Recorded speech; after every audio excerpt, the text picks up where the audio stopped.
Hello YouTube community, my name is the Jackhammer13 and we're back with some Pokemon trading card game online, and we are back with some more thought-provoking questions as well. So the question we're going to be doing today is going to pretty much cover the entire video, and is, what are you most scared of? And I look at this from an abstract point of view, and I look at this from a more, realistic, I guess, point of view. So the realistic fears that I have are things such as I'm afraid of being robbed, I'm afraid of being stabbed, I'm afraid of people that I love dying or being hurt because of some sort of robbery type thing. Not so much them dying of natural causes. I'm not worried about that because that's just, as it says in the name, natural. But with somebody else being involved, sort of killing them, that's some stuff that I'm afraid of. And because those things generally have to do with the unknown or something that's, unseen, I also have a fear of the dark. A lot of the time, that fear of the dark is because of those other things. I'm afraid somebody's going to break in and I won't be able to see them, and then bad things will happen. However, in the more abstract point of view, I have two main fears, and I think this is pretty much how most people are. And those fears are fearing failure and fearing the fear caused by uncertainty, I guess.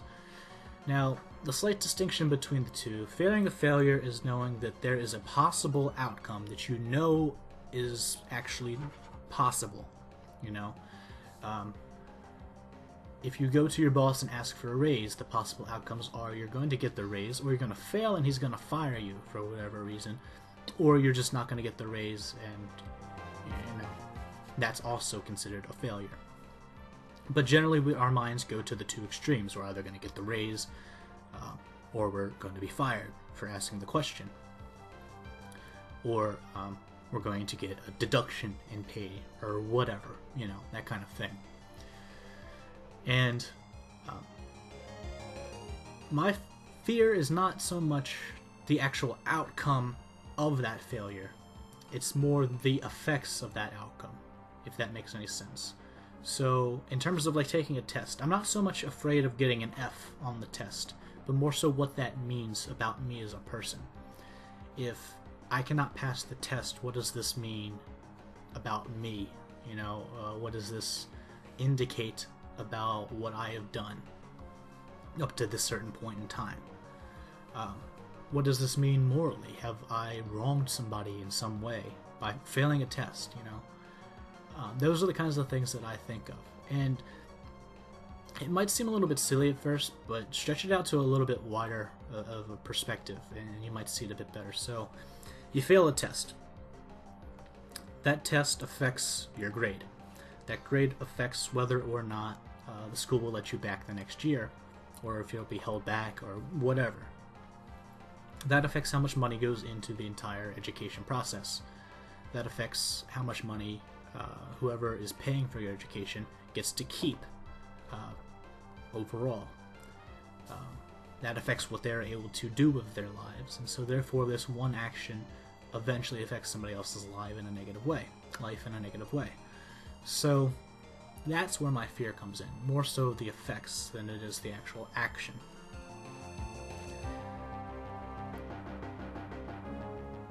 And that's pretty much my fear when it comes to uncertainty as well. There's a slight difference. As I said, one has possible outcomes and the other has unknown outcomes. And fear of failure is generally more associated with me as in the physical, secular world. So when I say physical or secular, I'm talking about things that can happen to my worldly body and existence. Whereas the fear of uncertainty is more of, in terms of, I guess, philosophical ideology, the realm of ideas, or even further than that, from a religious standpoint, things like heaven or the afterlife. So, because that eventually does get to a very religious talking point, and that can be somewhat controversial, I guess, I do have to warn you that the rest of this video is going to be sort of going down that path. So, in order to explain my ideology, I have to sort of give you labels, because for whatever reason, that's how people best understand. I classify myself as a deist because I believe in a higher power. However, my higher power is not the Abrahamic God or the God of Judaism, Christianity, or Islam, or any of the derivations thereof. My God is not of Buddhism or Hinduism or any of the other actual man-made religions that exist, but more so the concept of something that is greater than I. So that's sort of where I fall. When talking about things, I tend to take more of an agnostic/atheist or agnostic-atheist point of view. I don't know, but I do know that the other things do not make sense to me, is basically that point of view. And the reason why they do not make sense to me is because the evidence does not point to those things being true. Now, I'm not going to get in a whole argument about that. That's for the Microchondriac podcast at the end of the year. But what I will say is that I have difficulty reconciling this with myself because of this fear of uncertainty. So, in terms of what you actually matter to how things go, you look at the universe, you look at the solar system, you look at the galaxies, all of those different things, and up until you break it down to the smallest thing where you sort of don't matter, and that would be the world or the planet on which you are on, and there's no real noticeable impact. In fact, even with the planet, there's not really a noticeable impact with one person when you look at it from just a purely scientific point of view. When you look at it at a philosophical point of view, your mere existence shapes everything. And by this I mean every action that you do is, what needed to be done at that point in time in order for things to go the way they did. Butterfly effect sort of thing.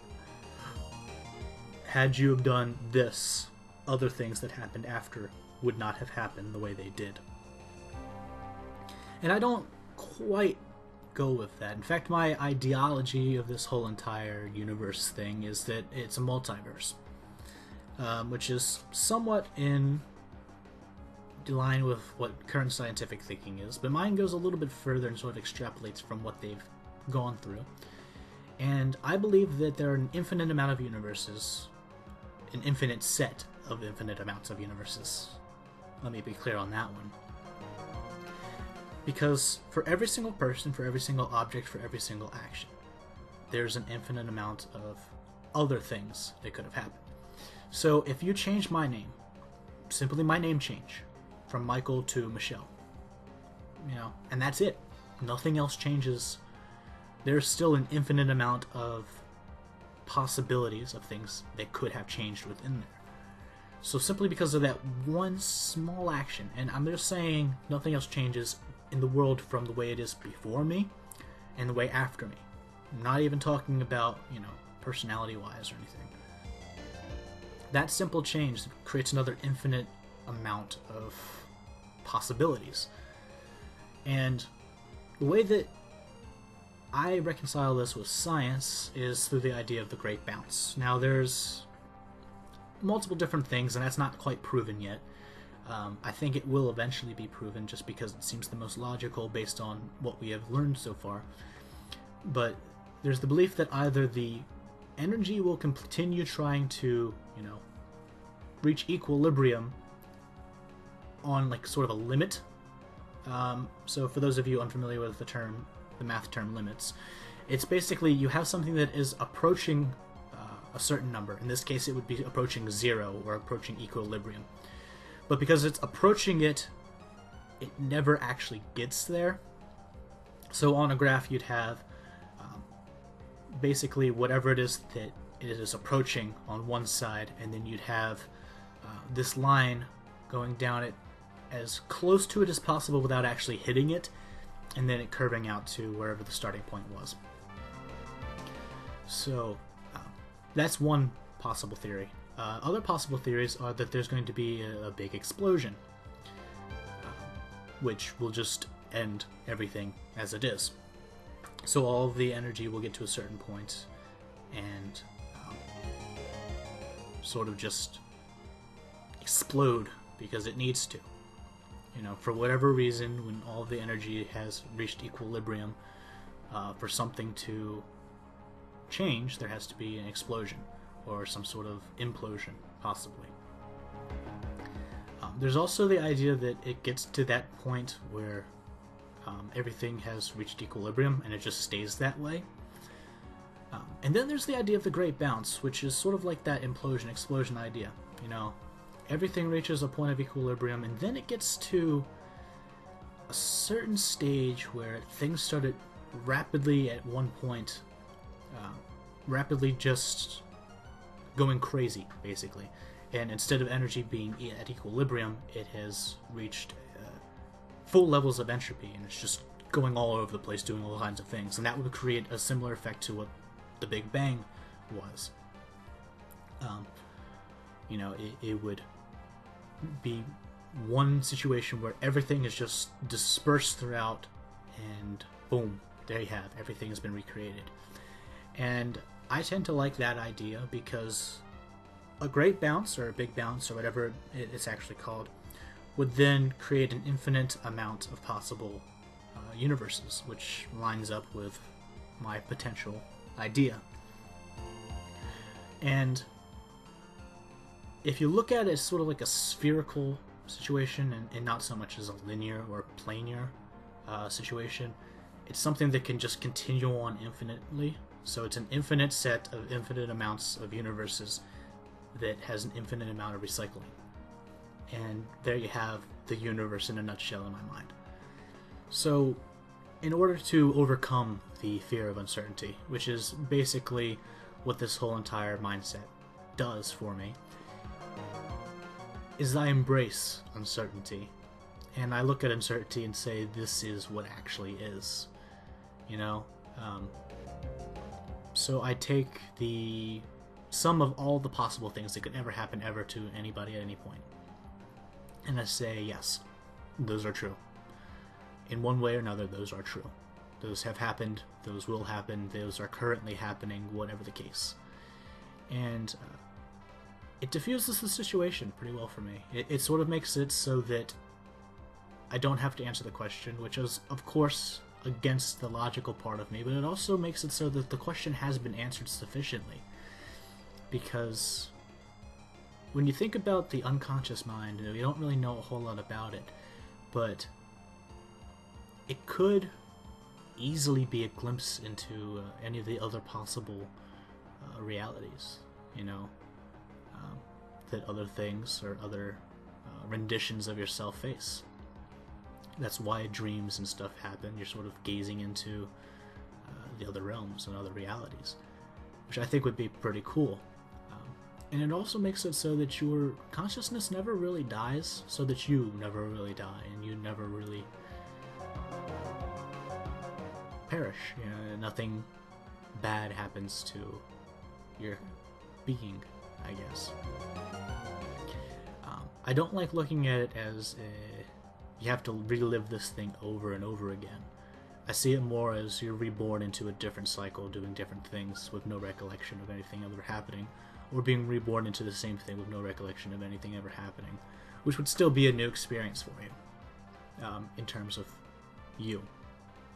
So even if I've made this same conversation an infinite amount of times in the past, and will do it an infinite amount of times in the present, and an infinite amount of times in the future, you know, it's still a new experience for me each time that I do it. And because, you know, this sort of distinction exists, where you can just always be, it also makes it so that your being, in my mind at least, is always necessary. So, even though there are an infinite amount of me's doing the exact same thing an infinite amount of times, this one rendition that you are listening to is the sole distinction from all of the other times that it's ever happened, because it is you during this one period. So each thing that you have done up to this point is what needed to be done for the universe to continue working the way that it is. And each thing that you do in the future is simply splitting off and branching off to a different point that needed to happen for this universe and this sort of realm of being to continue being the realm that it is, And I just find that to be a really fascinating and in some ways calming idea, that everything you do matters in the sense that it's not like if you do something and other things happen, it was all your fault. I don't look at it like that. I think of it more as this thing was bound to happen anyway, so you cannot blame yourself for what happens after it. So instead of taking the butterfly effect and saying, okay, because I don't do this or because I did do this, this other thing happened, you take it and say, because I did this, the universe was allowed to continue doing the way it was going to go, Which for some people won't work, but for me it does. And that's sort of how I answer the fear of uncertainty. And in some instances, the fear of failure, because it's technically not failure when it's what is designed for said universe, And the reason why I sometimes have difficulty, continuing this belief is, what if I'm wrong? What if there is, let's just say the Christian God, because that's the one I'm more familiar with. Let's just say that that's correct. There is a heaven, there's a hell. And by not believing in the Christian God, I will be sent to hell. Not believing that Jesus Christ died for our sins or whatever, or not believing that God is the only God and that there are no gods other than Him, or anything of that nature. If that is the case, then I am doomed to hell. And that fear is what makes me sort of go back and forth. It's not because of any logical, maybe what I'm thinking isn't, 100% correct with how things actually are.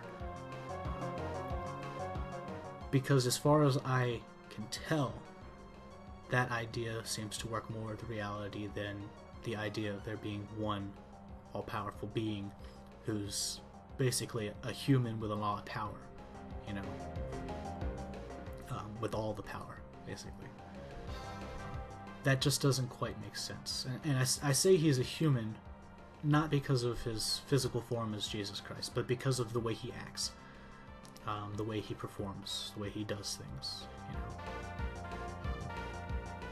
Throughout the entire Old Testament, he has different references to him being fickle or being jealous, which is a human characteristic. And though some of these things are definitely addressed within the New Testament and saying, hey, that has been misinterpreted, or that's not what I said, or something to that effect, there are other things that have not been addressed. I do not have any examples at the moment, because I do not care. That's not the conversation at this point in time. But yeah, it's easier for me to face the fear of uncertainty and the fear of failure through this mentality. So that's pretty much it. I think I rambled on for a good 8 minutes there at the end about the same exact thing, but I hope you enjoyed otherwise. My name's the Jackhammer13, and I will catch you guys in the next episode of whatever it is that I decide to upload, and I am signing out. Catch you all later.